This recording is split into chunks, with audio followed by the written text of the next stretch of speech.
Welcome students, we are discussing about chapter 5 periodic classification. हम पढ़ रहे हैं एलिमेंट्स का, जिसमें से हम ऑलरेडी हाफ से ज़्यादा चैप्टर कंप्लीट कर चुके हैं, जिसमें हमने Dobereiner, triads, Newlands law of octaves and Mendeleev's periodic table, यहाँ तक हम कंप्लीट कर चुके हैं। इसके सबके मेरिट्स, डीमेरिट्स, एनोमैलीज किस अकॉर्डिंग पीरियोडिक टेबल बनाई गई थी, कंप्लीट हम प्रीवियस वीडियोज में पढ़ चुके हैं। आज हम स्टार्ट करेंगे last topic of this chapter and main topic of this chapter is modern periodic table, जो आज तक चलती आ रही है। 1913 में हेनरी मोजले ने मॉडर्न पीरियोडिक टेबल बनाई थी। जो मेंडलीव ने जो उनकी डीमेरिट्स थी या जो उनकी कमियां थी वो रह गई थी, उन्हें कंप्लीट करके उसी बेस पर एक नई पीरियोडिक टेबल बनाई थी हेनरी मोजले ने, जो आज तक चलती आ रही है। अभी हमने जो स्टेटमेंट पढ़ा था मेंडलीव में, that was the properties of elements are periodic functions of their atomic mass, कि जो पीरियोडिक फंक्शंस होते हैं वो एटॉमिक मास के ही पीरियोडिक फंक्शंस होते हैं। एलिमेंट्स की जो प्रॉपर्टीज थी वो मेंडलीव ने एटॉमिक मास के अकॉर्डिंग की, इंक्रीजिंग ऑर्डर में एटॉमिक मासेस के थ्रू एलिमेंट्स को पीरियोडिक टेबल में लगाया गया था। यहाँ सिर्फ एक कमी को पूरा किया गया है कि हेनरी मोजले ने एटॉमिक मास की जगह एटॉमिक नंबर दिया है, कि अगर आप एटॉमिक नंबर के अकॉर्डिंग लगाते हैं, हम अकॉर्डिंग टू एटॉमिक नंबर अगर हम टेबल में उन्हें प्लेस करते हैं एलिमेंट्स को, तो जो पीरियोडिक टेबल होगी वो ज़्यादा सूटेबल होगी और ज़्यादा अच्छे से उसकी जो सारी कमियां हैं वो पूरी हो जाएंगी। अब रीज़न यहाँ बात करते हैं कि एटॉमिक नंबर से यहाँ क्या कनेक्शन है। अगर हम कभी भी किसी भी एलिमेंट की प्रॉपर्टीज की बात करते हैं, तो यहाँ हम नॉर्मली, जैसे मैं आपको बोलूँ प्रॉपर्टीज ऑफ दिस एलिमेंट, तो नॉर्मली जब हम समझते हैं तो वो उसकी हम केमिकल प्रॉपर्टीज से ही समझते हैं। क्लियर, फिजिकल प्रॉपर्टीज की हम बहुत कम बात करते हैं, कि अगर हम किसी भी, मैं बात कर रही हूँ कि किसी भी एलिमेंट की प्रॉपर्टी के बारे में, तो हम उसका अंदाजा केमिकल प्रॉपर्टीज से ही लगाते हैं। इसके बाद आते हैं केमिकल प्रॉपर्टीज डिपेंड किस पर करती है। केमिकल प्रॉपर्टीज अगर आपने पहले भी पढ़ा होगा, तो केमिकल प्रॉपर्टीज डिपेंड करती है रिएक्टिविटी पर, कि कोई भी एलिमेंट है वो जिस अकॉर्डिंग रिएक्ट करता है उसकी केमिकल प्रॉपर्टीज भी उसी अकॉर्डिंग होती हैं। इसके बाद रिएक्टिविटी किस चीज पर डिपेंड करती है, रिएक्टिविटी डिपेंड करती है वैलेंसी पर। वैलेंसी क्या है ये मैं आप 9th क्लास में पढ़ चुके हैं एंड 10th में भी मैं पढ़ा चुकी हूँ वैलेंसी क्या है। फिर आपको इतना भी पता है कि जो वैलेंसी होती है ये किस पर डिपेंड करती है, वैलेंसी डिपेंड करती है ऑलवेज वैलेंस इलेक्ट्रॉन्स पर। वैलेंस इलेक्ट्रॉन्स आप सभी को पता होगा, वैलेंस इलेक्ट्रॉन्स होते हैं जो लास्ट शेल होती है किसी भी एलिमेंट की, उसकी लास्ट शेल में कितने इलेक्ट्रॉन्स प्रेजेंट हैं वो उसके वैलेंस इलेक्ट्रॉन होते हैं। और वैलेंस इलेक्ट्रॉन हम वैलेंसी ये सब कब पता करते हैं, जब हमें एटॉमिक नंबर पता हो, एटॉमिक नंबर से रिलेटेड है ये सारी चीजें। तो ये जो अंदाजा लगाया था ये हेनरी मोजले लगाया था कि हम एटॉमिक मास की तरफ ही अब तक जो भी पीरियोडिक टेबल बनती आई है ये गलत बनती आई है। एटॉमिक नंबर जो होता है वो पीरियोडिक फंक्शन होना चाहिए किसी भी एलिमेंट की प्रॉपर्टीज के लिए। सिर्फ इतना सा चेंज करने से जितनी भी कमियां थी मेंडलीव थ्योरी की वो सभी पूरी हो गई। अब इसके बाद हम बात करेंगे सिर्फ अब उनका स्टेटमेंट, हेनरी मोजले का स्टेटमेंट क्या था कि the properties of elements are periodic functions of their atomic number not atomic masses. सिर्फ मास की जगह नंबर करने से, अब क्या, जिस अकॉर्डिंग मेंडलीव ने कार्ड बनाए थे, हर एलिमेंट का एक कार्ड था जिस पर उसका एटॉमिक मास था, उस अकॉर्डिंग इंक्रीज ऑर्डर में लगाए गए थे। यहाँ पे सिर्फ इतना सा चेंज किया गया है कि एटॉमिक नंबर के अकॉर्डिंग अब जो टेबल होगी वो न्यू बनाई जाएगी। अब सबसे पहले टेबल किस अकॉर्डिंग बनाई गई उसके बारे में बात करते हैं। अब पीरियोडिक टेबल का जो भी है ये आपको वहां मिल जाएगा बुक में। मैंने यहाँ मार्कर से कॉपी में बनाने का ट्राई किया है जिससे मैं आपको इजी वे में समझा सकूं। सबसे पहले ये पीरियोडिक टेबल का ये जिस अकॉर्डिंग मैंने बनाया है ये फिक्स है, इसके बिल्कुल भी इसमें कोई भी चेंज नहीं होने वाला है, ये आपको हमेशा याद रखना है। ये इसी अकॉर्डिंग ही बनेगी। अब ये ऐसी क्यों है, यहाँ गैप क्यों है, ये क्यों है, आपको इस पर ध्यान नहीं देना है। अब इसमें हम एलिमेंट्स को क्या करेंगे, इसमें अरेंज करेंगे, तब आप देखेंगे कि सीरियसली इम्पोर्टेंस क्या है इस पीरियोडिक टेबल की, वो अब आप आगे देखिएगा। सबसे पहले हम स्टार्ट करते हैं, एटॉमिक नंबर से स्टार्ट किया गया था कोई भी जो क्लासिफिकेशन था। अब हमें पता है कि हमें इंक्रीजिंग ऑर्डर एटॉमिक नंबर में जो प्लेस करना है एलिमेंट्स को। यहाँ आप क्यों का सवाल नहीं पूछेंगे, क्योंकि जब जैसे जैसे आप आगे पढ़ेंगे आपके सारे जो क्वेश्चंस हैं वो क्लियर होते जाएंगे। अभी आप जितना समझाया जा रहा है उतना उतना आप समझिए और आगे बढ़िए, ठीक है। सबसे पहले हम 1 to 20 तक हाइड्रोजन से लेके और कैल्शियम तक आपको पता है एटॉमिक नंबर, तो हम सबसे पहले उन्हें प्लेस करते हैं। हाइड्रोजन यहाँ आएगा। इसके बाद बात करते हैं हीलियम की। सेकंड वाला यहाँ प्लेस किया गया है, He। इसके बाद लिथियम। आपको बनाना कुछ भी नहीं है, जो भी आपको लिखना होगा वो मैं आपको बाद में वीडियो बनाऊंगी जहां आपको लिखना है। इस वीडियो में सिर्फ आपको समझना है, लिखना कहीं भी नहीं है, क्लियर। तो हाइड्रोजन, हीलियम, इसके बाद आता है लिथियम, देन बेरिलियम। देन इस वाली रो में आगे आएंगे boron, carbon, nitrogen, oxygen, phosphorus,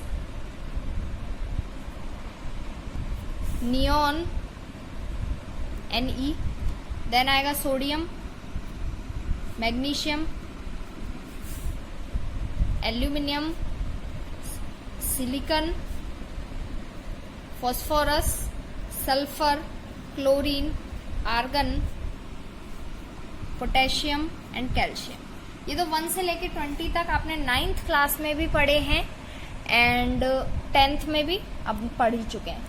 इसके बाद आगे जो आएगा यहाँ, ये सब क्या है, इनमें क्या कौन कौन से एलिमेंट हैं, वो सब अभी आपके कोर्स में नहीं है। जब आप 11th-12th में केमिस्ट्री लेंगे, अगर आप साइंस स्ट्रीम सेलेक्ट करते हैं, देन आपको एक पूरा पीरियोडिक टेबल है जो पढ़ना है।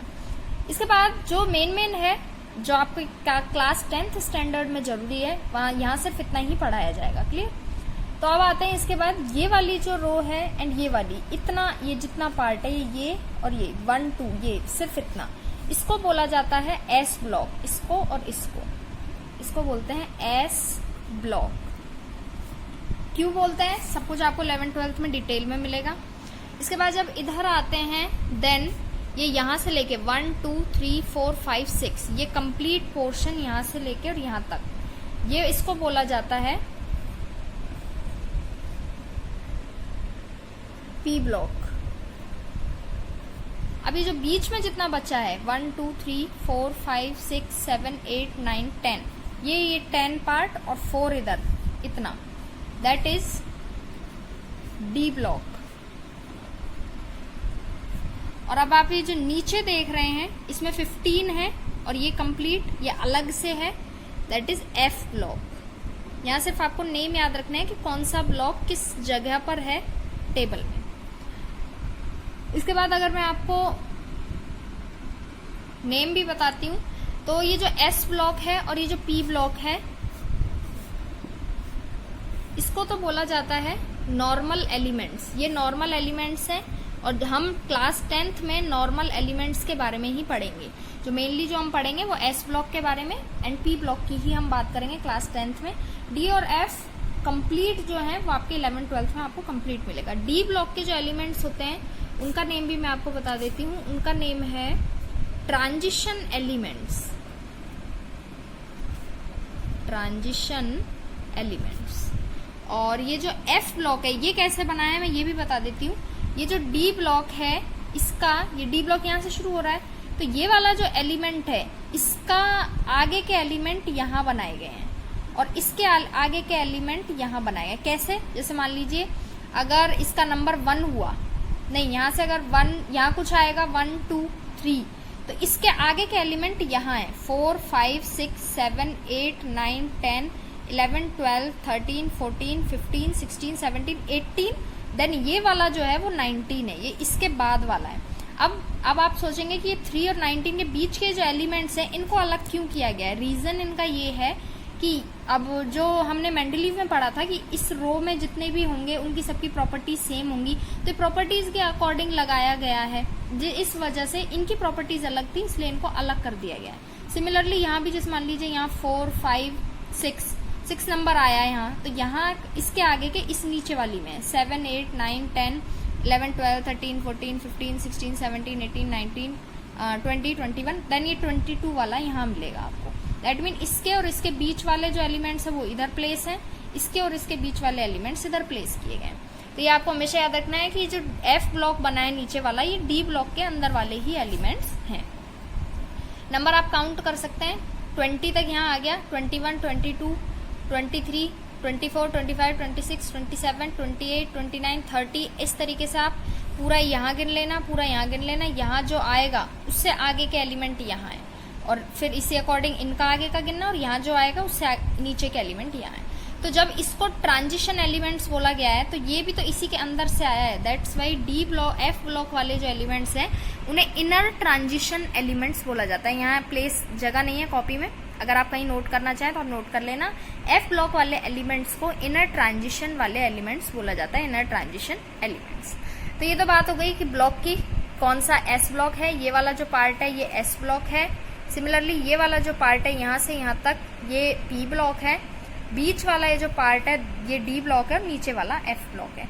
और अगर आपको कंप्लीटली समझना है तो आप अपनी बुक खोल के बैठ जाइए। बुक में जहाँ भी टेबल बन रही है तो वहाँ आपको इजी वे में समझ में आ जाएगा कि किस अकॉर्डिंग मैं बात कर रही हूँ, क्योंकि बोर्ड पर इतनी बड़ी टेबल बनाना पॉसिबल नहीं है। मैं कॉपी में ही एडजस्ट करके आपको समझा सकती हूँ। अब बात करते हैं नेक्स्ट अगला टॉपिक जो आपके लिए जानना जरूरी है। सबसे पहले अगर आप यहाँ देखेंगे तो यहाँ 1, 2, 3, 4, इधर 5, 6 एंड 7।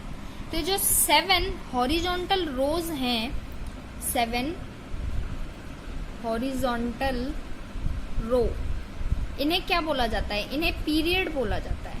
क्लियर? तो पीरियड जैसे अब ये वाला जो है ये फर्स्ट पीरियड है P1, ये वाला जो सेकंड है ये P2 है, ये P3 है, ये P4 है, ये P5 है, ये P6 है एंड ये P7 है। अब इनके नेम इसलिए नहीं दिए गए क्योंकि ये इन्हीं के अंदर के ही हैं। That mean modern periodic table में कितने हॉरिजॉन्टल रोज हैं? तो आपको याद रखना है 7 हॉरिजॉन्टल रो हैं और जिन्हें हम पीरियड बोलते हैं। एंड P1, P2, P3 कौन कौन से हैं तो आपको नाम याद रखना होगा। अगर मैं बोलूंगी ना P3 के एलिमेंट, दैट मीन आपको ध्यान रखना है P3 ये है तो इसके एलिमेंट्स ये है। यहाँ स्पेस ब्लैंक है लेकिन ये वाला जो है ये इसी अकॉर्डिंग है। जैसे P1 है तो P1 में 2 एलिमेंट है, ये H, और अगर आप इसके सीधे यहाँ देखेंगे तो आपको हीलियम मिलेगा। और अब काउंट ही कर लेते हैं। जैसे P1 में कितने एलिमेंट है? P1 में एक इधर है और दूसरा इधर है हीलियम।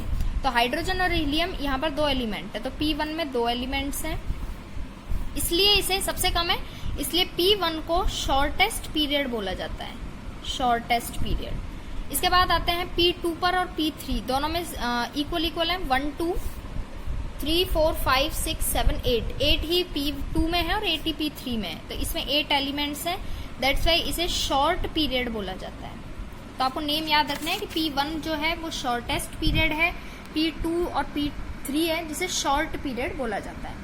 इसके बाद आते हैं P4 और P5 दोनों में काउंट करेंगे। 1, 2, 3, 4, 5, 6, 7, 8, 9, 10, 11, 12, 13, 14, 15, 16, 17, 18। इसमें भी 18 है और इसमें भी 18 है। P4 एंड P5 दोनों में ही 18 है, इस वजह से इन्हें लॉन्ग पीरियड बोला जाता है, long period P4 and P5। अब आते हैं P6 और P7 पर। तो P6 और P7 अब हमें पता है कि ये जो एलिमेंट है और ये जो एलिमेंट है इसके बीच के जो एलिमेंट्स हैं वो नीचे हैं। सिमिलरली इसके और इसके बीच के एलिमेंट नीचे हैं। अगर हम P6 काउंट करते हैं तो वैसे तो ये 18 है क्योंकि हमने ऊपर भी काउंट किया है, अभी 18 है, ये 18 और ये इधर 14 है, तो 18 प्लस 14 इसमें हो गए टोटल 32 एलिमेंट्स P6 में। इस वजह से इसको लॉन्गेस्ट पीरियड बोला जाता है, लॉन्गेस्ट पीरियड। P7 की बात करते हैं तो P7 में इसके बाद यहाँ है 14, ये क्लियर है, लेकिन इसमें आगे के जो एलिमेंट्स हैं वो अभी डिस्कवर नहीं हुए, इसमें कुछ ब्लैंक स्पेस भी है, तो ये अभी इनकम्प्लीट पीरियड है, इसलिए P7 को इनकम्प्लीट पीरियड बोला जाता है। तो आपको याद रखना है कि जहां हम P1 की बात कर रहे हैं दैट इज शॉर्टेस्ट पीरियड क्योंकि इसमें 2 ही एलिमेंट है, हाइड्रोजन एंड इस साइड हीलियम। इसके बाद बात करेंगे P2 और P3 की, शॉर्ट है, 8 एलिमेंट है। P2 में कौन कौन है? लिथियम है, बेरिलियम है और इस side boron, carbon, nitrogen, oxygen, phosphorus and neon. Similarly P3 में इधर 2 है और उधर भी 6 है। इस तरह P8 में 18 है, P4 में, P5 में भी 18 है, P6 में 32, इसलिए इसे लॉन्गेस्ट पीरियड। तो आपको पीरियड याद रखना है। अब आप हमेशा याद रखेंगे कि अगर हम हॉरिजॉन्टल रोज की बात कर रहे हैं तो हॉरिजॉन्टल रोज 7 है जिन्हें पीरियड बोला जाता है। अब हम बात कर चुके हैं पीरियड के बारे में। इसके बाद बात करेंगे, जब हमने हॉरिजॉन्टल कंप्लीट हम कर चुके हैं तो इसके बाद अब हम देखेंगे वर्टिकल जो कॉलम्स हैं इसके अकॉर्डिंग बात करेंगे। जब हम वर्टिकल की बात करेंगे तो जब हम काउंट करेंगे तो यहाँ आप देखेंगे कि 1 2 3 4 5 6 7 8 9 10 11 12 13 14 15 16 17 18 इस अकॉर्डिंग हम बात करें वर्टिकली। तो वर्टिकली 1 2 3 4 ऐसे बात की हमने 18। दैट मीन यहाँ पर कितने हैं 18 वर्टिकल कॉलम्स। क्लियर, जिन्हें ग्रुप बोला जाता है। तो हमेशा आपको याद रखना है कि 18 वर्टिकल कॉलम है जिन्हें ग्रुप बोलते हैं। 7 हॉरिजॉन्टल रो है जिनका नेम पीरियड रखा गया है। तो ग्रुप होंगे, दैट मीन ये हो गया first group, second group, third, fourth, fifth, sixth, 7th group, 8th group, 9th group, 10th group, 11th group, 12th group, then इधर आएंगे 13 group, 14 group, 15 group, 16, 17 and 18th group.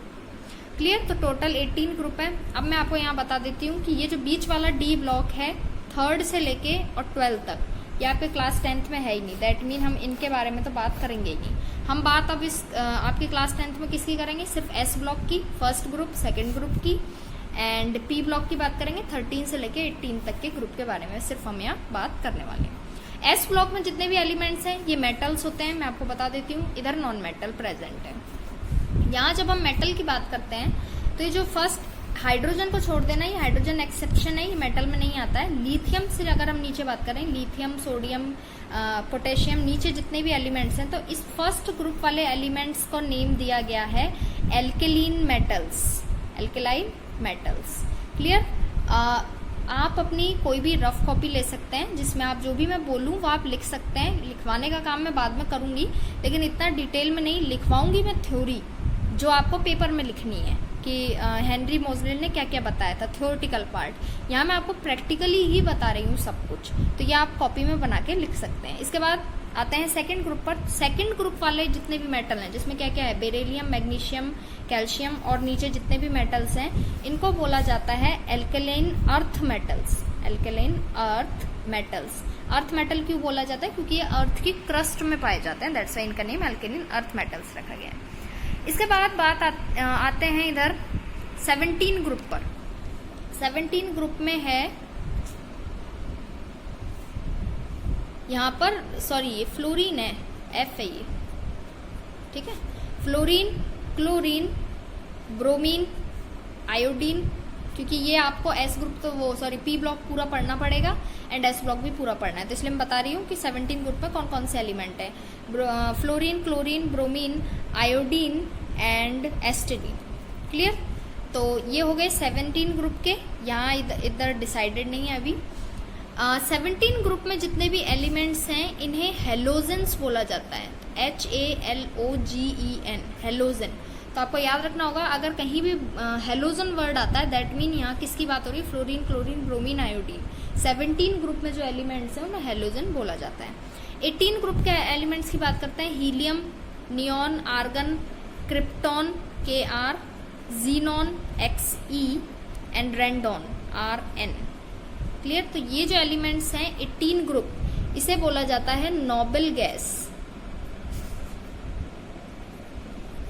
Reason क्या है, noble gas किसे बोलते हैं ये भी मैं बता देती हूँ। जिनकी वैलेंसी 0 होती है, जिनके लास्ट जो जिनका शेल होगा वो फुल्ली मतलब उसमें जितने भी एलिमेंट्स होने चाहिए वो फुल रहता है, तो वो वैलेंसी होती है वो 0 होती है। तो जिनकी वैलेंसी 0 होती है जिन एलिमेंट्स की, उन्हें नोबल गैस बोला जाता है। तो ये 9th क्लास में भी पढ़ा होगा, लेकिन मैं फिर भी बता देती हूँ नोबल गैस क्या है। जिनकी वैलेंसी 0 है वो बहुत कम रिएक्ट करेंगे, तो ये लेस रिएक्टिव जो नॉन मेटल्स हैं वो इधर लास्ट ग्रुप में अरेंज किए गए हैं। तो जो ग्रुप अरेंज किए गए हैं वो इसी अकॉर्डिंग अरेंज किए गए हैं पीरियोडिक टेबल में, कि उनकी जो रिएक्टिविटी होंगी, जो उनकी प्रॉपर्टीज होंगी वो सेम होंगी।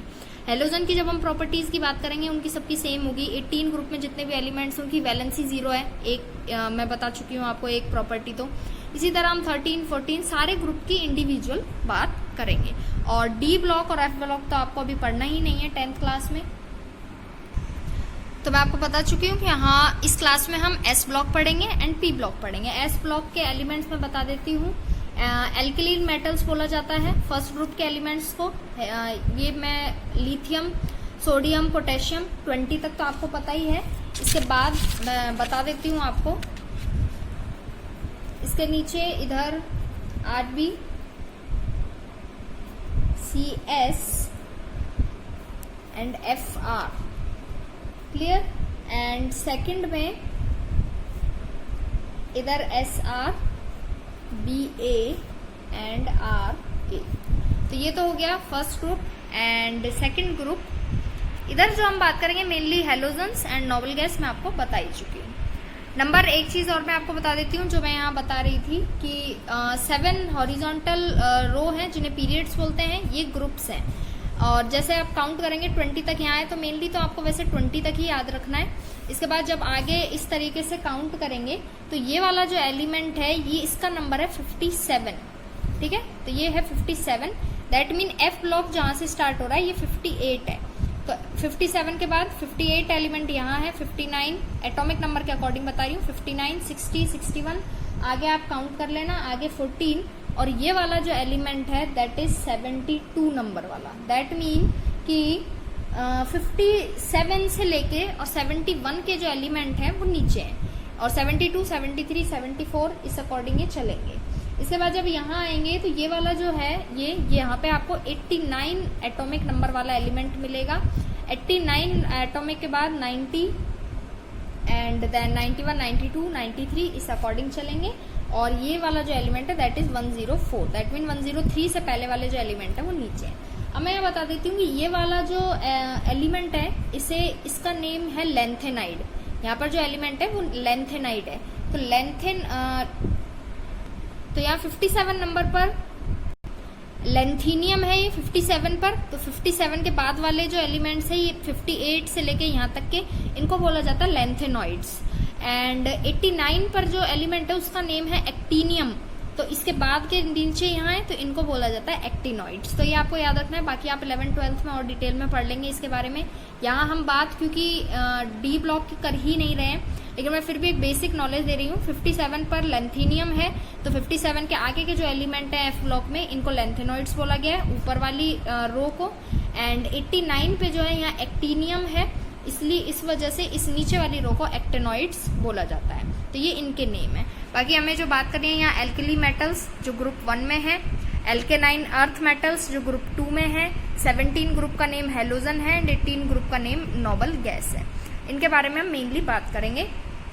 तो यहाँ कंप्लीट हो चुका है। इधर एस ब्लॉक में मेटल्स हैं, उधर नॉन मेटल्स हैं, बीच में सेमी मेटल्स भी हैं, कोने में 18 ग्रुप जो सेट किया गया है वो नोबल गैस का है। तो ये सब हम पढ़ चुके हैं। नीचे लेंथेनॉइड्स एंड एक्टेनॉइड्स हैं। तो ये एक बेसिक इन्फॉर्मेशन थी जो हेनरी मोज़ले की जो पीरियोडिक टेबल है इसके बारे में कि किस अकॉर्डिंग सेट की गई है और आपको इस चैप्टर में क्या पढ़ना है। नाउ जो नेक्स्ट टॉपिक आता है that is trends in the modern periodic table. अब हम पढ़ चुके हैं मॉडर्न पीरियोडिक टेबल किस अकॉर्डिंग सेट की गई थी। तो उसमें ट्रेंड्स मीन यहाँ हम उनके वेरिएशन के बारे में बात करेंगे, क्या क्या प्रॉपर्टीज होंगी उसके बारे में बात करेंगे, प्रॉपर्टीज किस अकॉर्डिंग होंगी उसके बारे में सबसे पहले हम बात करेंगे। 4 चीजें हैं जिनके बारे में इस चैप्टर में बात करेंगे, देन ये टॉपिक कंप्लीट हो जाएगा। वैलेंस इलेक्ट्रॉन्स की बात करेंगे, वैलेंसी की बात करेंगे, एटॉमिक साइज की बात करेंगे and metallic and non metallic character. Only 4 चीजें हैं जिनके बारे में हम यहाँ बात करने वाले हैं। Valency and valence electrons similar ही चीजें हैं। वैलेंस इलेक्ट्रॉन्स जितने होते हैं उसी के अकॉर्डिंगली वैलेंसी डिसाइड की जाती है। तो दोनों चीजें अलग अलग नहीं है, लेकिन मैं पॉइंट्स में अलग अलग समझाऊंगी इसलिए मैंने अलग लिखा है। बाकी first and second, first point ही बनता है वैलेंसी का ही, क्योंकि हम वैलेंस इलेक्ट्रॉन्स ही नहीं समझेंगे तो हम वैलेंसी कैसे समझेंगे। इस वजह से मैंने वैलेंसी से पहले वैलेंस इलेक्ट्रॉन्स लिखा है। बाकी आपकी बुक में 3 ट्रेंड है, first valency, second atomic size and third metallic and non metallic character. ये फर्स्ट वाला मैंने बनाया, दैट मीन कि मैं पहले आपको वैलेंस इलेक्ट्रॉन समझाऊंगी जब भी तो आपको वैलेंसी समझ में आएगी। तो यहाँ ट्रेंड्स हम 4 पढ़ेंगे। तो स्टार्ट करते हैं। S block, P block, D block, F block पढ़ा चुकी हूँ पहले ही, क्योंकि हम इस चैप्टर में एस ब्लॉक और पी ब्लॉक का ही पढ़ने वाले हैं। इस वजह से अब मैं जो नेक्स्ट जो टेबल होगी उसमें S block and P block he draw करूंगी, क्योंकि मेनली हमें पढ़ना ही वही है। तो यहाँ मैंने ये टेबल अगेन ड्रॉ की है, जिसमें ये बीच वाला जो पार्ट है डी ब्लॉक एंड ये एफ ब्लॉक, ये तो हमें पढ़ना ही नहीं है। इधर हम बात करेंगे एस ब्लॉक की और इधर बात करेंगे हम पी ब्लॉक की। तो सबसे पहले हम आते हैं, मैं इसमें पहले एलिमेंट्स अरेंज करती हूँ, एलिमेंट्स क्या क्या हैं इसमें, या फिर वो बाद में अरेंज कर लेंगे, पहले समझ लेते हैं। सबसे पहला जो टॉपिक मैंने लिखा था दैट इज वैलेंस इलेक्ट्रॉन्स। तो अब आपको वैलेंस इलेक्ट्रॉन्स क्या होते हैं आप सबको पता है, जो लास्ट शेल में जो इलेक्ट्रॉन्स होंगे वो वैलेंस इलेक्ट्रॉन्स होते हैं। तो ये जो ग्रुप हैं अब आप पढ़ चुके हैं, फर्स्ट ग्रुप इधर है, सेकंड ग्रुप इधर है, बीच वाले 3 से लेके हमने बात करनी ही नहीं है 12 तक की, 13, 14, 15, वेट, ये वाला 13 है, 13, 14, 15 group, 16 group, 17 group and 18 group, ये हम पढ़ चुके हैं। 18 ग्रुप नोबल गैस वाला ग्रुप है, 17 हेलोजेंस वाला, इधर मेटल्स हैं। तो सबसे पहले हम बात कर रहे हैं वैलेंस इलेक्ट्रॉन्स की। तो ग्रुप का जो नंबर है वो क्या डिसाइड करता है, हमेशा याद रखना, ग्रुप का नंबर ऑलवेज डिसाइड करेगा नंबर ऑफ वैलेंस इलेक्ट्रॉन्स।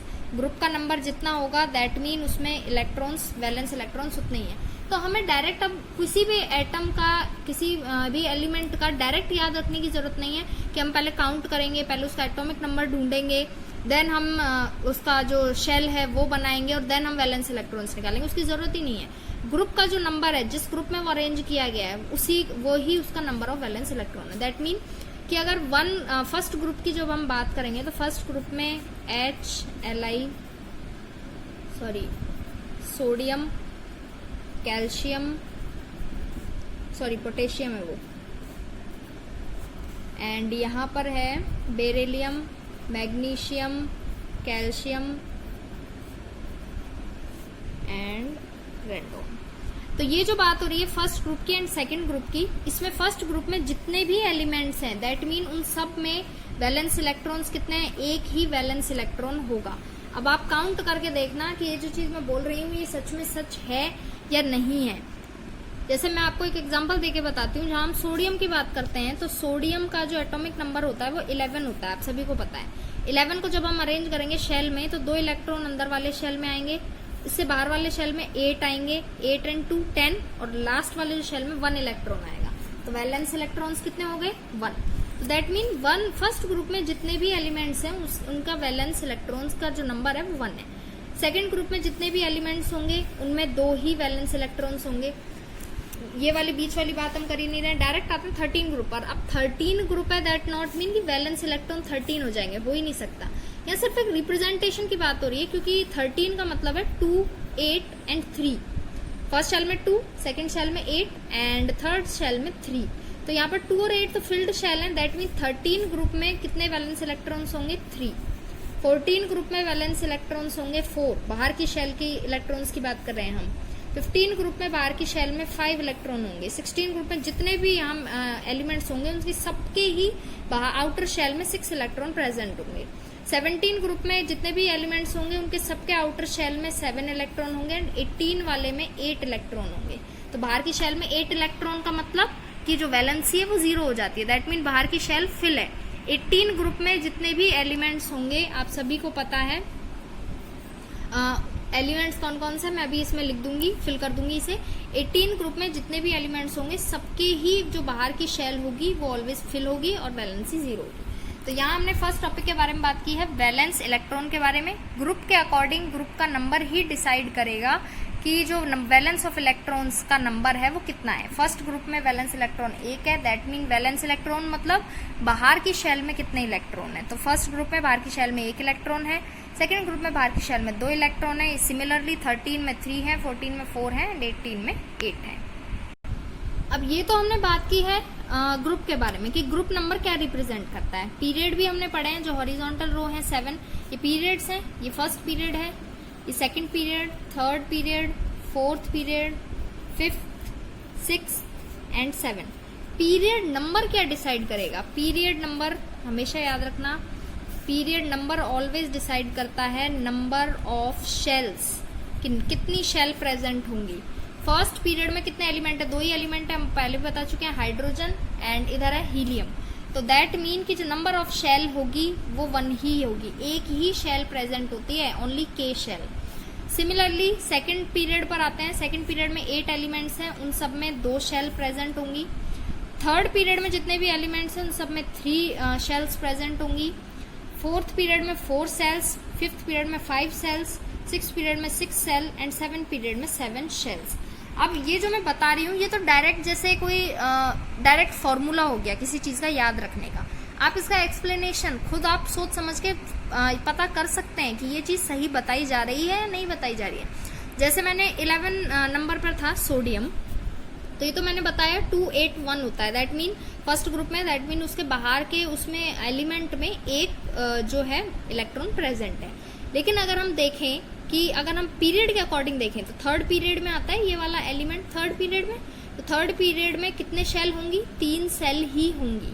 तो आप हमेशा याद रखना है कि जब 3 ही शेल होंगी तो यहाँ पर 3 ही शेल हैं, फर्स्ट में 2, 8 एंड 1, तो ये बिल्कुल सही है। अगर आप या इधर के किसी एलिमेंट का पता करना चाहें तो आप कर सकते हैं। पहले आप देखिए वो कौन से ग्रुप में है, दूसरा आप देखिए कौन से पीरियड में है। तो ग्रुप और पीरियड के अकॉर्डिंग अब आप किसी भी एलिमेंट का एटॉमिक नंबर निकाल सकते हैं। कैसे निकाल सकते हैं वो मैं बताती हूँ। तो जैसे मान लीजिए अब हमें पता है कि group number of valence electron हम पता कर सकते हैं ग्रुप नंबर से, और पीरियड नंबर से हम नंबर ऑफ शेल पता कर सकते हैं। अब इस अकॉर्डिंग आप किसी भी एलिमेंट का नंबर, एटॉमिक नंबर कैसे पता करेंगे वो मैं आपको बताती हूँ, किस अकॉर्डिंग पता कर सकते हैं। जैसे मान लीजिए यहाँ कोई एलिमेंट है एक्स, हमें नहीं पता कि यहाँ एलिमेंट जो भी है उसका एटॉमिक नंबर क्या है, तो कैसे पता करेंगे? कि आप सबसे पहले देखिए कि वो कौन से ग्रुप में है। तो वो 14 ग्रुप में है, दैट मीन लास्ट शेल में उसके 4 इलेक्ट्रॉन्स होंगे। ग्रुप से हमने क्या पता कर लिया कि लास्ट शेल में 4 इलेक्ट्रॉन्स होते हैं।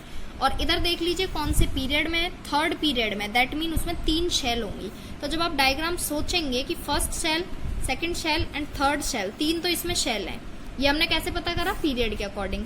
और ग्रुप के अकॉर्डिंग हमें क्या पता चला है कि लास्ट शेल में 4 इलेक्ट्रॉन है, दैट मीन लास्ट शेल में फर्स्ट 1, 2, 3 और 4। तो आप दिमाग लगाइए कि फर्स्ट शेल में कितने इलेक्ट्रॉन होते हैं? 2, सेकंड शेल में कितने इलेक्ट्रॉन होते हैं? 8, और थर्ड शेल में हमें पता ही है 4 इलेक्ट्रॉन है, दैट मीन अब आप टोटल कर लीजिए 2 और 8 10, 10 और 4 14। तो यहाँ पर जो है एलिमेंट उसका जो नंबर है दैट इज 14 नंबर। अब 14 पर क्या आता है वो आप अपने आप पता लगा लीजिए। तो अगर हमें ये पता है कि ग्रुप कौन सा है, पीरियड कौन सा है, तो उस अकॉर्डिंग आप किसी भी एलिमेंट का पता कर सकते हैं एटॉमिक नंबर क्या होगा। अब आप ऊपर 20 तक तो आपको पता ही है। मान लीजिए हम इसका पता करना चाहें तो इसका आप कैसे पता है, ये छोड़िए, या फिर ये देखिए इसका अगर मैं बताऊं तो ये इसका कैसे पता करेंगे? तो इसका जो ग्रुप है that 17, that mean last shell में 7 इलेक्ट्रॉन है। और जब हम इसके पीरियड की बात करेंगे तो पीरियड इसमें first, second, third, fourth, fifth period है, दैट मीन इसमें 5 शेल हैं। तो first, second, third, fourth 4 shell इसमें पहले से ही है, और 5वीं सेल में 7 इलेक्ट्रॉन है। तो आप इस अकॉर्डिंग काउंट कर लीजिए, टोटल कर लीजिए, तो इसका जो एटॉमिक नंबर है वो आपके सामने आ जाएगा। तो ये यूज है इस चीज का कि जो ग्रुप है वो बता रहा है नंबर ऑफ वैलेंस इलेक्ट्रॉन्स, और जो पीरियड है वो बता रहा है नंबर ऑफ शेल्स। तो एक तो मेन चीज तो ये हो गई। इसके बाद जब हम कंक्लूजन की बात करते हैं कि जो हमने वैलेंस इलेक्ट्रॉन टॉपिक पढ़ा है, क्यों पढ़ा है, कंक्लूजन क्या निकला, वो बताती हूँ मैं आपको कि left to right valence electrons पर क्या फर्क पड़ता है ये आपको देखना है। इधर से लेफ्ट से लेकर राइट तक, लेफ्ट से लेकर वैलेंस इलेक्ट्रॉन्स देखो, यहाँ वैलेंस इलेक्ट्रॉन्स 1 है, यहाँ वैलेंस इलेक्ट्रॉन 2 है, यहाँ 3 है, 4 है, 5, 6, 7, that mean left to right valence electron increase होते हैं। तो ये जो रिजल्ट होता है वो लिखा जाएगा ट्रेंड में कि जो भी हमने पता किया है उसका रिजल्ट क्या है, एंड में कंक्लूजन क्या है कि लेफ्ट टू राइट जाते हैं तो number of valence electrons increase होता है। और अगर हम डाउन टू मतलब ऊपर से लेके नीचे तक जाएंगे, टॉप टू बॉटम, तो टॉप टू बॉटम क्या हो रहा है, इंक्रीज हो रहा है, डिक्रीज हो रहा है, ये देखना है आपको। तो यहाँ हम वैलेंस इलेक्ट्रॉन की बात कर रहे हैं, तो वैलेंस इलेक्ट्रॉन इसमें भी एक ही है, क्योंकि मैंने आपको बताया कि जब फर्स्ट ग्रुप है तो उसमें जितने भी एलिमेंट्स हैं सब में वैलेंस इलेक्ट्रॉन 1 ही है। तो यहाँ भी 1, यहाँ भी 1, 1, 1, 1। सेकेंड ग्रुप में जितने वैलेंस इलेक्ट्रॉन्स हैं सब में 2 ही रहेंगे। थर्ड ग्रुप में सब में वैलेंस इलेक्ट्रॉन 3 रहेंगे, 4 ही रहेंगे। तो top to bottom remain same, valence electron same ही रहता है। वेयरएज जब हम लेफ्ट टू राइट बात करेंगे तो वैलेंस इलेक्ट्रॉन्स का नंबर है वो इंक्रीज होता है। तो ये सब मैं आपको थ्योरी में लिखवाऊंगी, लेकिन वहां सिर्फ मैं आपको लिखवाऊंगी जो भी थ्योरी है, वहां मैं समझाने में टाइम वेस्ट नहीं करूंगी। तो आपको ये नहीं सोचना है कि फिर ये कहाँ से आ गया, मैं यहाँ सब कुछ समझा रही हूँ जो मैं लिखवाऊंगी। तो वैलेंस इलेक्ट्रॉन्स की जब हम बात करेंगे, मैं यहाँ डायरेक्ट कंक्लूजन लिख रही हूँ। कंप्लीट थ्योरी के लिए मैं अलग से टॉपिक बनाऊंगी कि आपको लिखना क्या है। ये दोनों वीडियो ही समझने के लिए बनाई गई है। तो लेफ्ट टू राइट वो होता है वैलेंस इलेक्ट्रॉन्स इंक्रीज होता है नंबर। और जब हम टॉप टू बॉटम बात करेंगे वैलेंस इलेक्ट्रॉन्स की ही बात कर रहे हैं अभी हम यहाँ, तो top to bottom remain same. तो ये हो गया हमारा first topic complete, valence electrons. अब आते हैं वैलेंसी पर। तो वैलेंसी को भी हम वैलेंस इलेक्ट्रॉन्स की हेल्प से ही इजीली समझ सकते हैं कि जब मैंने फर्स्ट ग्रुप की बात की थी, तो फर्स्ट ग्रुप में एक इलेक्ट्रॉन है बाहर की शेल में। तो बाहर की शेल में एक इलेक्ट्रॉन होता है, तो वहाँ वैलेंसी क्या होती है, आप सभी को पता है कि उसकी वैलेंसी 1 ही होती है, कि वो जो एक इलेक्ट्रॉन है वो उसको क्या करेगा, डोनेट कर देगा, तो उसकी वैलेंसी 1 हो जाएगी। जब सेकंड ग्रुप की बात करेंगे, तो सेकंड ग्रुप में सभी में बाहर की शेल में 2 एलिमेंट्स हैं, दैट मीन दोनों ही एटम को इलेक्ट्रॉन्स की बात कर रहे हैं, 2 इलेक्ट्रॉन्स है बाहर की शेल में। तो बाहर की शेल में जब 2 इलेक्ट्रॉन होंगे तो वो दोनों को ही डोनेट कर देगा, दैट मीन वैलेंसी क्या हो जाएगी, 2।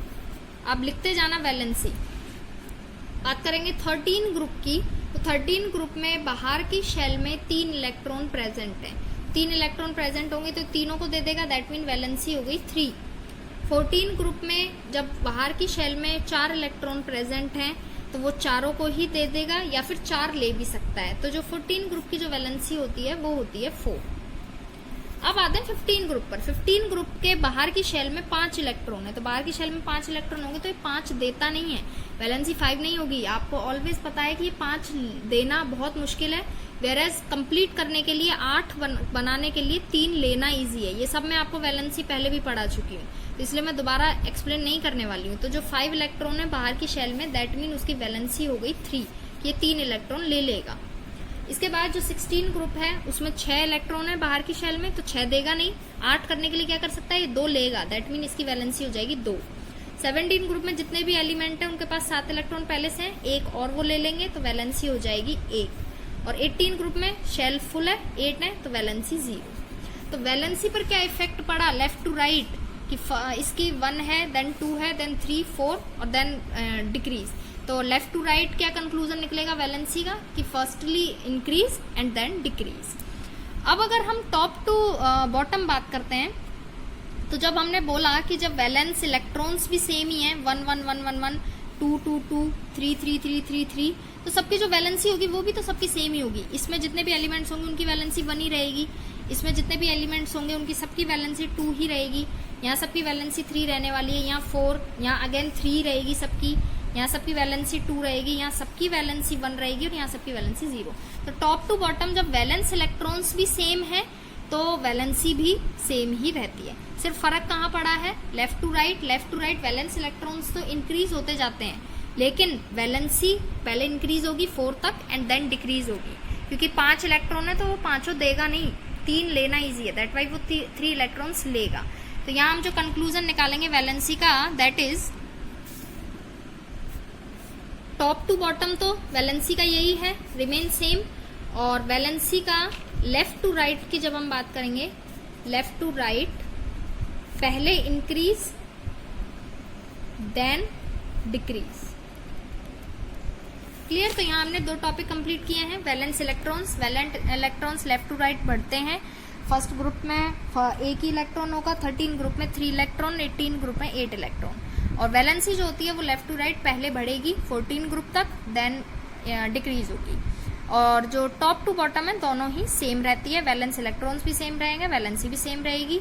और कैसे पता करेंगे वैलेंस इलेक्ट्रॉन, ग्रुप के नंबर से पता चल जाता है। अगर 14 ग्रुप है दैट मीन 4 वैलेंस इलेक्ट्रॉन्स है, और अगर 3rd ग्रुप है तो दैट मीन 3 वैलेंस इलेक्ट्रॉन्स है। तो यहाँ हमने 2 ट्रेंड्स कंप्लीट किए हैं। 3rd पर आते हैं एटॉमिक साइज पर। अब हम समझेंगे एटॉमिक साइज। तो यहाँ मैं किसी टेबल के थ्रू नहीं, डायरेक्ट फर्स्ट ग्रुप बना रही हूँ। मैं फर्स्ट ग्रुप लिखूंगी सबसे पहले, hydrogen, lithium, Na, K, Rb and Cs and Fr, ये सारे फर्स्ट ग्रुप के एलिमेंट हैं। तो हम सबको पता है फर्स्ट ग्रुप के एलिमेंट में जो अभी बताया मैंने, नंबर ऑफ ग्रुप प्रेजेंट करता है, बताता है हमें कि जो लास्ट शेल है उसमें 1 इलेक्ट्रॉन होगा। तो सबकी लास्ट शेल में 1 इलेक्ट्रॉन होगा। लेकिन जब हम पीरियड की बात करते हैं तो पीरियड का से हमें क्या पता चला था कि शेल कितनी है। फर्स्ट पीरियड में 1 ही शेल होगी, सेकंड पीरियड में 2 शेल होंगी, थर्ड पीरियड में 3 शेल होंगी, फोर्थ पीरियड में 4 शेल होंगी, इसी तरह से आगे बढ़ती जाएंगी। तो जब हमें साफ दिख रहा है कि शेल बढ़ती जा रही हैं, दैट मीन एटॉमिक साइज है जो बढ़ेगा। तो ये जो कंक्लूजन है, top to bottom atomic size increase होता है। तो आपको हमेशा याद रखना है, top to bottom atomic size increase हो रहा है। क्यों? क्योंकि जब जैसे जैसे पीरियड बढ़ेगा वैसे वैसे शेल बढ़ती जा रही है, और शेल बढ़ रही है तो साइज अपने आप बड़ा हो रहा है। हाइड्रोजन का साइज सबसे छोटा है, लिथियम का उससे बड़ा, एंड सोडियम का उससे भी बड़ा, क्योंकि शेल बढ़ती जा रही है तो एटॉमिक साइज भी बढ़ेगा। अब जब बात करते हैं हम लेफ्ट टू राइट, तो लेफ्ट टू राइट फर्स्ट जो पीरियड है उसमें 2 ही एलिमेंट है, हाइड्रोजन और हीलियम। यहाँ हम थर्ड, जैसे मान लीजिए थर्ड पीरियड की हम बात करते हैं, तो इधर Na है, सेकेंड ग्रुप में मैग्नीशियम है, इधर 13 वाले में aluminium, silicon, phosphorus, sulphur, chlorine, argon. ये थर्ड वाला जो ग्रुप है, वो थर्ड वाला जो पीरियड है ये वो है। तो जब हम लेफ्ट टू राइट हम देखते हैं कि एटॉमिक साइज बढ़ेगा या नहीं बढ़ेगा। तो अगर हम पीरियड की बात कर रहे हैं, दैट मीन थर्ड पीरियड में, दैट मीन तीनों में ही 3-3 सेल हैं। इसमें भी 3 शेल होंगी, इसमें भी 3 ही शेल हैं, इसमें भी 3 ही शेल हैं, सिलिकॉन में भी 3 शेल ही होंगी, फॉस्फोरस में भी 3 शेल, सल्फर में भी 3 शेल। तो इसका मतलब ये नहीं है शेल तीनों सेम है तो जो लेफ्ट टू राइट है वो एटॉमिक साइज सेम रहता है। एटॉमिक साइज सेम नहीं रहता है। क्यों नहीं रहता है वो मैं आपको बता देती हूँ कि जो Na है उसका जो एटॉमिक नंबर है वो 11 है। दैट मीन इसका जो न्यूक्लियस है उस पर चार्ज क्या है, +11। इसका एटॉमिक नंबर 12 है, इसके न्यूक्लियस पर चार्ज है +12। इसका एटॉमिक नंबर 13 है तो इसके न्यूक्लियस पर चार्ज है +13। इसका एटॉमिक नंबर 14 है, इसके न्यूक्लियस पर चार्ज है +14। इसका एटॉमिक नंबर 15 है तो इस पर होगा +15, इस पर +16, इस पर +17 एंड इस पर +18। अब इससे मतलब क्या है वो मैं आपको समझा देती हूँ कि जो न्यूक्लियस है उसके पास जितनी ज़्यादा पावर होगी वो उतना ही अच्छे से होल्ड कर सकता है अपनी शेल्स को। इसके पास देखिए कम पावर है, +11 है, तो ये +11 के अकॉर्डिंग होल्ड करेगा। जिसके पास +12 है तो ये ज़्यादा अच्छे से होल्ड करेगा, जिस वजह से जो शेल हैं ये आपस में कंप्रेस हो जाती है नीचे की तरफ, क्योंकि इसकी जो कंप्रेस करने की जो पावर है वो बढ़ गई है, क्योंकि ये +12 है इस पर चार्ज। इस पर +13 है तो ये और कंप्रेस करेगा अपनी तरफ, शेल्स को दबाता है। +14 जो है ये भी अपनी शेल को कंप्रेस करेगा नीचे की तरफ, क्योंकि इस पर चार्ज बढ़ रहा है। और जैसे जैसे चार्ज बढ़ता जाएगा तो जो शेल्स हैं वो सिकुड़ती जाएंगी, कंप्रेस होती रहेंगी, और जब कंप्रेस होंगी तो साइज क्या होगा, अपने आप कम होगा। यहाँ साइज सबसे ज़्यादा होगा, +11 एटॉमिक साइज की बात कर रहे हैं हम यहाँ। +12 साइज थोड़ा सा कम होगा एटॉमिक साइज, क्योंकि जो न्यूक्लियर पावर है वो जितनी ज़्यादा होगी तो उसको होल्ड करने की, शेल्स को होल्ड करने की पावर उतनी ही ज़्यादा होती चली जाएगी। तो यहाँ एटॉमिक साइज ज़्यादा होगा। लेफ्ट टू राइट जो एटॉमिक साइज होगा वो डिक्रीज होगा। तो मैं दोनों ही कंक्लूजन बता चुकी हूँ। टॉप टू बॉटम जो है एटॉमिक साइज वो इंक्रीज होता है। क्यों? क्योंकि सेल्स इंक्रीज होती हैं जैसे जैसे पीरियड्स इंक्रीज हो रहे हैं। और जब हम लेफ्ट टू राइट बात कर रहे हैं तो चाहे शेल सेम ही है, चाहे हम 4th पीरियड की बात करेंगे तो 4-4 ही सेल होंगी, लेकिन न्यूक्लियर पावर बढ़ रही है जैसे जैसे एटॉमिक नंबर बढ़ रहा है। न्यूक्लियर पावर बढ़ रही है तो होल्ड करने की जो कैपेबिलिटी है वो बढ़ रही है। तो जो सिकुड़ जाते हैं जो शेल्स हैं, इसी वजह से जो एटॉमिक साइज है वो डिक्रीज हो जाएगा। तो यहाँ पर जो कंक्लूजन है दैट इज कि जब हम एटॉमिक साइज की बात करेंगे तो एटॉमिक साइज में लेफ्ट टू राइट डिक्रीज होगा and top to bottom increase होगा। क्लियर? तो ये आपको याद रखना है। एटॉमिक साइज वाला टॉपिक हमने कंप्लीट किया है। अब आते हैं metallic and non metallic character पर। तो हम सबसे पहले बात करेंगे मेटल्स और नॉन मेटल्स की। मेटल्स क्या होते हैं, नॉन मेटल्स क्या होते हैं। जैसे कोई भी एक एलिमेंट है A, कोई भी एक एलिमेंट है B, तो अगर इसके बाहर की शेल में 2 इलेक्ट्रॉन है, दैट मीन ये दोनों इलेक्ट्रॉन देगा, डोनेट करेगा। तो जो डोनेट करते हैं उन्हें बोलते हैं मेटल्स। ये आप पहले भी पढ़ चुके हैं।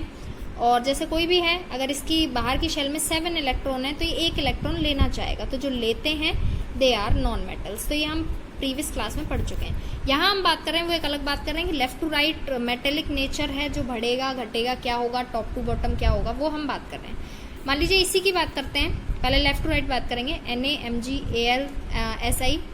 आगे सबसे पहले सोडियम की बात करेंगे। सोडियम का एटॉमिक नंबर +11 है। तो मैं आपको बताती हूँ कि इसकी फर्स्ट शेल में 2 इलेक्ट्रॉन्स होंगे, सेकंड में 8 होंगे एंड थर्ड वाली में एक ही इलेक्ट्रॉन होगा, इसका होगा 2 8 1। और मैग्नीशियम से कंपेयर करेंगे तो मैग्नीशियम के में भी फर्स्ट में 2 देन 8 एंड लास्ट शेल में होंगे 2। मान लीजिए एल्यूमिनियम की और बात कर ले तो 13 है तो 2, सेकेंड शेल में 8 एंड थर्ड शेल में 3। तो मेटेलिक नेचर क्या होता है? मेटेलिक नेचर होता है कि जो जितना इजी डोनेट कर सकता है। मेटल क्या है? मेटल तो डोनेट करता है, और मेटेलिक नेचर किसका ज़्यादा अच्छा होगा? जो ज़्यादा इजीली डोनेट कर सकता है। तो मान लीजिए कि ये इसको 1 इलेक्ट्रॉन डोनेट करना है, इसको 2 इलेक्ट्रॉन डोनेट करने हैं और इसको 3। सिमिलरली ऐसे आगे बढ़ते जाएंगे, इसको 4 इलेक्ट्रॉन डोनेट करने हैं, इसको 5, इसको 6, इसको 7, ऐसे ही नेचर आगे बढ़ता जाएगा। तो जब आगे बढ़ रहा है तो जब मेटेलिक नेचर की बात करेंगे तो कौन ज़्यादा इजीली डोनेट कर सकता है? इसको देखिए, इसको 3 इलेक्ट्रॉन डोनेट करते हैं, पावर ज़्यादा चाहिए, एनर्जी ज़्यादा चाहिए। इसको भी 2 इलेक्ट्रॉन डोनेट करने हैं, इसको इससे कम चाहिए, इसको तो सबसे ही कम चाहिए। दैट मीन इजीली जो डोनेट कर सकता है वो सोडियम कर सकता है, Na। Mg उससे थोड़ी कम पावर चाहिए, पावर ज़्यादा चाहिए, तो मेटेलिक नेचर कम हो जाएगा। मेटेलिक नेचर किसका सबसे अच्छा होगा? जो ज़्यादा इजीली डोनेट कर सकता है। तो ज़्यादा इजीली कौन डोनेट करेगा? Na। Mg का मेटेलिक नेचर उससे कम हो जाएगा क्योंकि इसके पास 2 इलेक्ट्रॉन है। इसके बाद जब हम बात करेंगे एल्यूमिनियम के, एल्यूमिनियम का मेटेलिक नेचर और थोड़ा कम होगा क्योंकि उसके पास 3 इलेक्ट्रॉन है।